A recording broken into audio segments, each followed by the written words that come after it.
আমরা যারা মনে করি যে আমেরিকা, ইউরোপ এরা বেদিন, এরা মাইশের যাতনা। কিন্তু আমরা আবার রাষ্ট্র ক্ষমতায় যাওয়া চাইতে গেলে আবার হেদের পায়ে যেটা সালাম দিয়ে আগে যে আমরা এদের অনুসারী। আমরা ট্রাম্প সাহেব আমার খুব ঘনিষ্ঠ বন্ধু, ট্রাম্প আমাকে বা আমেরিকা আমাকে সাপোর্ট দিছে, আমি সরকার চালাবো, জনগণ আমাকে ভোট দাও। আর মুখে বলে এরা খারাপ, এরা বেদিন, আবার সরকার ক্ষমতায় যাওয়ার জন্য, রাষ্ট্র ক্ষমতায় যাওয়ার জন্য আবার হেদের কদম বসি করি।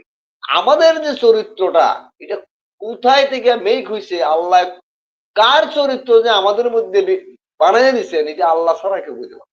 আমার মাথায় কিছু ধরে না।